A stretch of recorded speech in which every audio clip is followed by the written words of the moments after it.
Und bitte. Musst du jetzt eine neue Anmoderation machen oder gehst du jetzt episch mit deinem Spaten in der Hand hier über den Acker? Auf jeden Fall, ich gehe episch mit meinem Spaten in der Hand über den Acker. Leute, wir sind hier auf dem Direktsaatweizen. Und was soll ich euch sagen? Ist mit der beste Weizen überhaupt hier.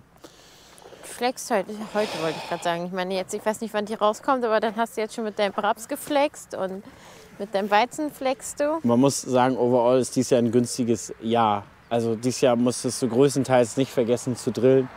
Und dann waren die Bestände schon mal ganz solide. So wie die an der Börde oder was? Die brauchen nie vergessen zu drillen und ernten immer Fett.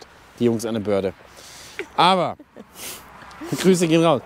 Grüße. Alter, alleine das Blatt hier. Und das ist noch nicht mal das letzte, ist noch nicht mal das Farnblatt. Das braucht schon bald eine Wohnanschrift. Guck's dir, also das ist wirklich ein großes Eine eigene Blatt. Postleitzahl. Ja. Sorte heißt Wie bitte nochmal? Sorte heißt Atelier von Lima Grain, LG.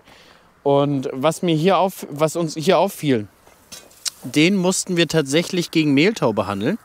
Da gucken wir uns gleich mal ein paar Pflanzen an. Guck mal. Ja, ich bin schon Leute, es ist einfach, Hannes ist heute Morgen um 3 aufgestanden. Wir haben jetzt gleich 16 Uhr. Der Typ ist durch. Dankeschön. Guck mal, wir haben einen Regenwurm auf dem Spatenstich. Wieder hier alles fake. Insta-Fake. Da unten ist noch einer. Da ist noch einer. Und wir sind hier am Vorgewende. Ist natürlich ein bisschen härter. Aber ansonsten, da, guck mal. Siehst du das am Halm? Diese Pusteln. Ja? Ja. Und die wandern hier auf dem nicht. Aber in den unteren sind die hochgewandert. Und es ist tatsächlich so, dass jede Pflanze befallen war. Und wenn man jetzt, hier guck mal, den Bestand beiseite macht. Siehst du das? Hier? Mhm. Das sind Mehltaupusteln. Guck mal, und hier siehst du das zum Beispiel da. Hier haben wir ein Blatt, was befallen ist. Siehst du das? Ach, warte, ich muss ein bisschen drüber kommen. Richtig deutlich und ergiebig sogar. Mhm. Und hier auch, guck mal. Also es befällt auch schon die oberen Blattetagen. Ne, ich meine, nach unten sterben die dann irgendwann ab. Also wenn die untersten befallen sind und die sind gerade am Absterben, ist es meistens gar nicht schlimm, weil die sterben ja eh gerade weg. Wie kommt das zustande? Generell sind ja die Pilze immer da. Also die Welt besteht ja nur aus Pilzen. Und dann gibt es immer feuchte Bedingungen, förderlich und warme Bedingungen. Wir hatten warm nicht, aber wirklich sehr feucht. Was war da los eben? Ich habe gedacht, ich hätte was gehört. Ja. Warme Bedingungen hatten wir nicht, aber feucht und einige Sorten, anscheinend auch der Atelier scheint anfälliger für bestimmte Sorten von Pilzen zu sein. Wir konnten das nicht auf anderen Getreide, also auf anderen Weizensorten beobachten. Ich habe noch andere Weizensorten, da war es nicht. Die Gerste hat es auch, da können wir uns das auch gleich nochmal angucken. Deswegen haben wir hier und nur auf der Sorte haben wir hier eine Behandlung gefahren im Weizen. Ansonsten der andere komplett ohne. Wir haben Frost gehabt, relativ viel und immer wieder. Dadurch kamen hier oben die gelben Spitzen auch immer wieder zustande. Ansonsten wichtig ist, dass immer die neuesten Blätter gesund sind. Die wollen wir auch meistens schützen, wenn wir eine Behandlung machen. So, dann gehen wir jetzt mal ein bisschen in den Bestand rein und gucken uns das an.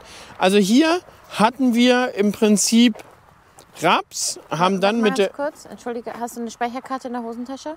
Nee. Wir haben jetzt noch 10 Minuten. Schaffen wir das hier? Hier schaffen wir das in 10 Minuten. Wir hatten hier Raps, haben dann in Direktsaat mit der Novak hier den Weizen gedrillt. Der steht auf 25 cm Abstand.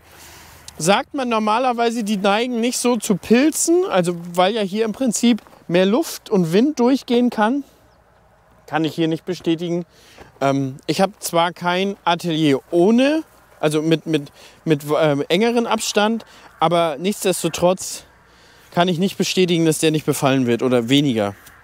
So, gucken wir uns den mal an.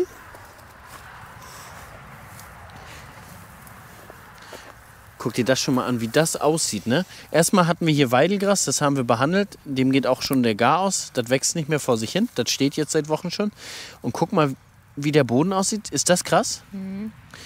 Das ist so in der Form, Leute, muss ich ehrlich gestehen, habe ich das noch nicht erlebt. Also auf keinen meiner Flächen, dass der Boden so dermaßen krümelig ist, dass er so dermaßen voller Regenwürmer ist. Guck dir das mal an.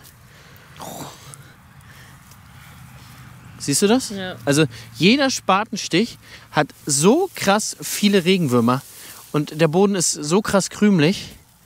Ja, du siehst sogar, wie es jetzt um so einen Stein halt wurzelt, ne? Wie gut der durchwurzelt werden kann, dieser Boden.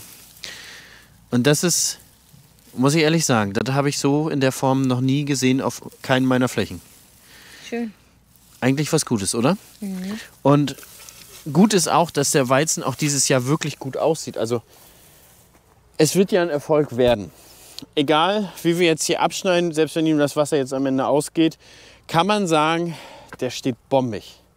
Also wirklich, das sind ja große, kräftige Pflanzen, die auch solide und homogen darstellen. Also dastehen. Wir können jetzt nicht erkennen, dass wir die Spuren vom Mähdrescher aus dem letzten Jahr hier sehen. Das ist definitiv nicht der Fall. Und wenn wir ja auch hier reingucken, dann siehst du hier überall die Regenwurmlosung. Ne? Und da kannst du auch, egal wo du reinstehst, ist aber die Stehen noch Stein wieder? Ja. Leute denken immer, hier unter ist bodenfettig, da sind überall Steine bei uns unter. Und dann merkst du dann auch, wenn du die Wurzeln da so, wie das so rausreißt. Und auch da sieht das schon krass aus.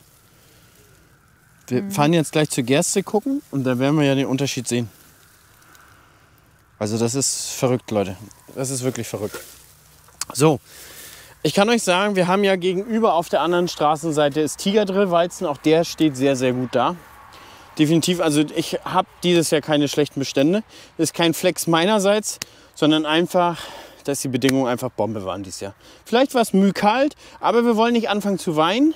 Gegenüber die letzten 5 Jahre kann ich mich nicht erinnern, dass wir schon mal wieder so ein Frühjahr hatten mit so viel Wasser und so guten, wüchsigen Bedingungen eigentlich. Genau, wir müssen jetzt einfach hier weiter beobachten, ob der Bestand sauber bleibt, ob noch ein weiterer Pilzbefall kommt. Erstmal ist er ja geschützt, da wir ja so was gefahren haben. Und eventuell kommt noch mal eine Wachstumsreglerbehandlung, muss man dann aber gucken. Man kann ja dann einfach diesen Vergleich machen, wenn er relativ zügig zurückfedert, dann steht er sehr solide da. Atelier ist eine Sorte, die auch wirklich ein bisschen höher wird, deswegen muss man da ein bisschen Acht geben. Würden wir erstmal abwarten, aber wir als Team, würden wir erstmal abwarten und dann bekommt er noch mal eine Düngegabe zur Qualitätssicherung, weil das ist ja ein Qualitätsweizen, der soll ja möglichst viel Proteine enthalten. Protein besteht zu 18% aus Stickstoff. Das heißt, was brauchen wir, um Protein zu bilden? Stickstoff, genau. Sehr gut, Lieschen.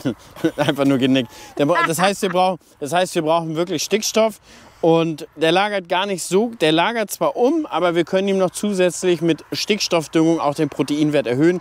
Und der Proteinwert bestimmt maßgeblich die Backeigenschaften des Mehls. Und deswegen ist das entscheidend, ob wir hier Futter erzeugen oder ob wir hier tatsächlich Qualitätsweizen erzeugen. Und deswegen ist die da nicht zu vernachlässigen, die letzte Gabe. Wir gucken uns einmal die Gerste an. So ein Ärgernis. So, ich weiß nicht mal, wie das Lied heißt, sonst könnte ich nachher mir das anmachen. Du weißt... Jetzt bin ich auf die Kommentare angewiesen. Warum ist das hier nass? Was? Warum ist das nass? Na, weil die Feuchtigkeit schlecht aus den Beständen rausgeht. Und dabei sind wir ja wieder beim Thema Pilze. Ja, aber wir waren jetzt bestimmt schon in über 50 Beständen. Und nur hier werde ich nass. So, Gerste. Guck mal, hier kommt das letzte Blatt. Das sogenannte Farnblatt ist bei der Gerste relativ klein. Wichtig ist jetzt wieder, dass sie gesund sind. Auch hier hatten wir den unteren Blattetagen Mehltau wir vor allen Dingen. Ich habe hier unten Mehltau festgestellt. Was man hier aber zum Beispiel sieht, das sind Nekrosen, die sind alle veraltet. Also da ist nichts mehr drauf. Wenn du jetzt zum Beispiel, wenn du dir jetzt so ein Blatt nimmst und du rollst das über den Finger, dann siehst du bei aktivem Pilzbefall, siehst du dann so eine Pusteln drauf. Ne, aber was du ja hier sehen kannst, die sind ja tot. Im Prinzip lässt die Pflanze das Gewebe drumherum absterben, damit der Pilz sich auch nicht vermehren kann. Die hat ja einen eigenen Abwehrmechanismus. Ja? Das heißt, sie lässt es drumherum absterben. Das schafft sie bis zu einem gewissen Maß auch sehr, sehr gut. Nur wenn dann nachher der Befall sehr, sehr üppig wird, dann müssen wir der Pflanze ein bisschen unterstützen. Und das heißt ja Pflanzenschutz, wir wollen sie ja schützen. Und witzigerweise wird ja immer gesagt, ja, die Landwirte machen das, damit sie mehr ernten. Nee, in der Tat ja nicht. Sondern Also damit, es geht ja einher, quasi. Nee, ja eben nicht. Wir erhalten ja damit unseren Ertrag. Wir steigern ihn ja nicht. Ja, aber würdet ihr das nicht machen, würde der Ertrag natürlich abfallen. Das ist richtig. Also aber geht das ja quasi schon so ein bisschen einher, indem ihr die Pflanze schützen wollt, dass ihr den Ertrag halten wollt, dass er nicht schlechter wird. genau, wir halten ja nur. Wir steigern ihn ja mit der Maßnahme nicht, sondern wir erhalten ihn. Das ist aber auch die beste Technik, wa? Der ist aber auch... Kann er nicht schneller fahren, weil er so voll beladen ist? Ist auch klein. Ja, der Überladewagen wird immer nur für Dünger genommen. So sieht er auch aus. Ja.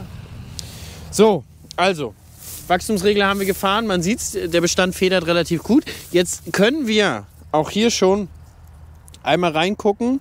Ohne Messer? Orthopädischer Schnitt und können uns einmal... So wie Anton letztens. Er will nämlich keine Fingernägel schneiden. Er möchte nämlich Krallen haben. Hat er gesagt? Ja, er hat gesagt, Mama, können wir mir Krallen wachsen lassen? Ich sage, wofür willst du denn Krallen haben? Na, weil er doch ein Superheld ist. Und wenn er gegen die Bösewichte kämpfen muss, möchte er gerne Krallen haben. Da ist sie, die Gerstenehre. Also es geht jetzt bald los. Ich denke, wenn wir beide in einer Woche wiederkommen, dann gucken oben schon die Grannen raus. Wie unser geliebter Twitch-Charming sagen würde, der Bestand pinselt. Nee, pinseln tut er doch bei ihm nur, wenn er aus der Erde kommt, Ja, oder stimmt, nicht? aber eigentlich ist das Eigentlich doch eher... ist das doch Pinseln. Eigentlich ist das doch Pinsel. Ach, Farming. Wann pinselt er denn nun, Farming? Jetzt habe ich den Faden verloren. Naja, dass du glaubst, also hier ist die Ehre, du glaubst, wenn wir aus dem Urlaub wiederkommen, dass die dann schon Genau. die Gran schiebt. Die Düngung ist hier auch abgeschlossen bei der Gerste. Wir sind zur Bestockung gefahren. Die Bestockung heißt ja im Prinzip, wenn wir uns ja hier einmal die Pflanzen angucken. Suchen wir uns mal hier eine raus.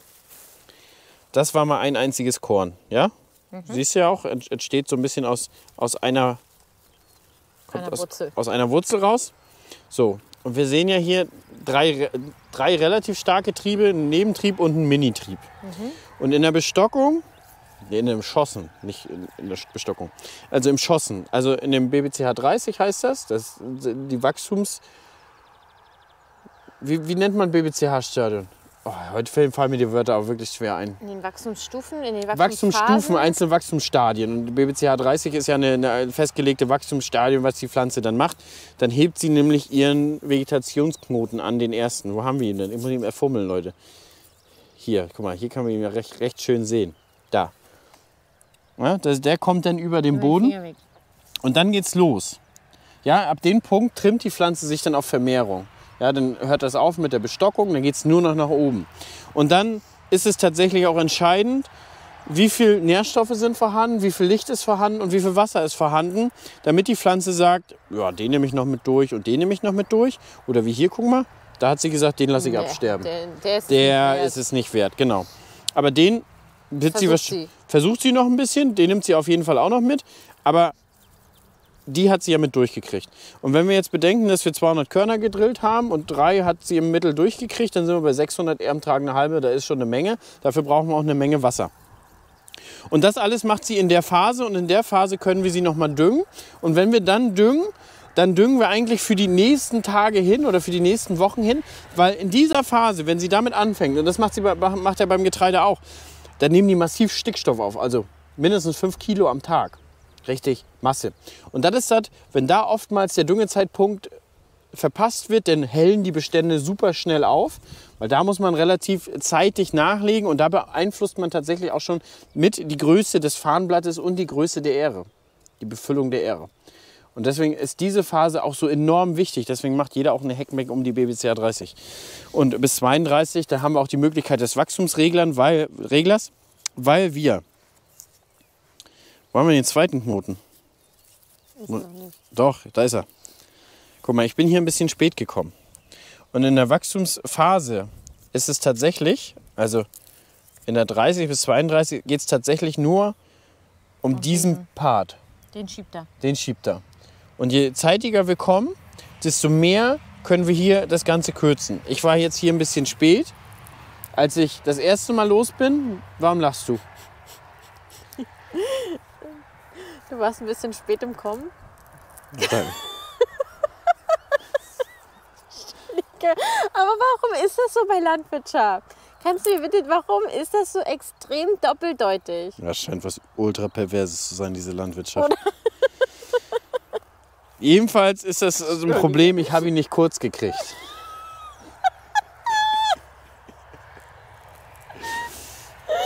Wie so ein 12-jähriges Mädchen hier.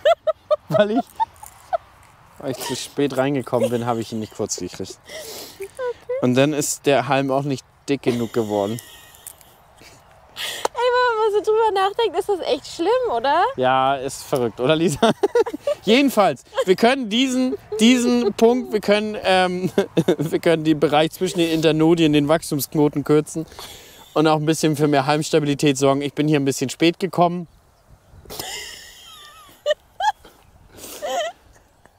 Lag ein bisschen an der Witterung, kühle Temperaturen, Frost tut dem Ganzen auch nicht gut, hatten wir sehr, sehr oft. Also dieses Jahr war es mit Pflanzenschutz auch ein wirklich kleiner Hexentanz.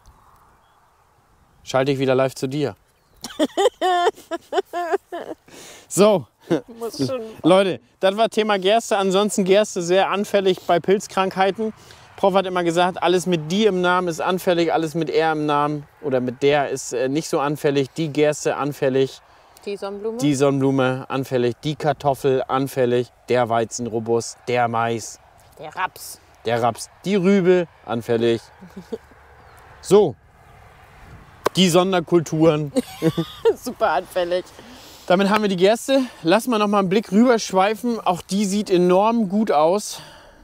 Tigerdrill-Saat ist hier. Man sieht das natürlich, ist enger gedrillt. Und was man hier auch sehen muss, wir müssen das eigentlich, so viel Zeit nehmen wir uns noch. Wir buddeln das einmal kurz aus, um den Vergleich zu zeigen.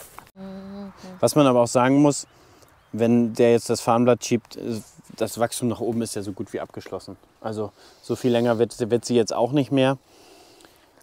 Jetzt ist bloß entscheidend, dass man das eventuell noch mit einer Maßnahme könnte man das noch mal betonen, dass es kräftiger wird. Aber mit dem Hinblick, dass ich vor kurzem erst Wachstumsregler gefahren bin, weil ich zu spät kam, würde ich die Maßnahme jetzt auslassen. So, guck mal, jetzt holen wir den mal raus. Ich meine, so schlecht sieht der auch nicht aus. Aber man sieht schon Unterschiede, oder? Ja, auf jeden Fall. Der ist viel fester hier. Also der ist nicht so krümelig. Ja, also die ganzen Partikel kleben nicht so doll ineinander. Ne? Ja. Also der fängt hier viel schneller an zu krümeln und der andere war halt richtig rund. Ja. Auch hier siehst du halt, der bricht teilweise noch ein bisschen scharfkantiger. Also es ist ein Index, wie gut der Boden biologisch intakt ist, wie rund der bricht. Ich meine, hier siehst du auch, wir haben ja enorm viel Sand hier. Also, das war ja beim anderen gar nicht. Nee. Also es ist nicht ganz vergleichbar, weil hier ist vielleicht mühsandiger als da hinten. Dennoch fällt der Boden ganz anders. Vor allen Dingen, obwohl man sagen muss, dass wir eben gerade noch da vorne waren, ne? Ja. Also wir sind ja gar nicht weit weg. Da vorne ist quasi der Weizen gewesen. In der Regel sind die Böden schon sehr vergleichbar, ne, in der Hinsicht. Aber beim Weizen hatten wir jetzt 7 Jahre keine wendende Bodenbearbeitung. Und hier schon. Hier hatten wir mit Tigerdrill gerade im Herbst. Und auch genau so, kann ich euch sagen, waren auch die Böden befahrbar im Frühjahr. Das heißt, wir haben die Direktsaatflächen fertig gehabt, mit Gärreste befahren. Da haben wir noch nicht mal an die Befahrbarkeit der Tigerdrillflächen gedacht. Schön wieder alles einpflanzen. So, und damit entlassen wir euch erstmal. Die nächste AKF, denke ich mal, in 14 Tagen. Wir haben heute den 4. Mai, Lisa. Und dann schauen wir uns mal an, was daraus geworden ist. Dann haben wir die Ähre, dann haben wir sicherlich schon die Qualitätsgabe im Weizen als Thema. Raps können wir dann sicherlich gucken, wie gut der die Schoten ansetzt. Erbse, denke ich mal, ach doch, es gibt viel zu sehen. Ein bisschen schade ist, dass wir es jetzt erst geschafft haben, dass wir nicht den Punkt der Schossen ein bisschen besser uns betrachtet haben. Aber was soll man machen? Wenn Arbeit ist, ist Arbeit, Leute. Und von daher vielen, vielen Dank fürs Zuschauen. Und auch meine geliebte Frau, die für eine sehr amüsante Runde gesorgt hat. Bis dann, Leute. Ach so. Ich dachte, ich soll wollte jetzt wieder meine berühmten letzten Worte? Ja. Bleibt sauber, Leute.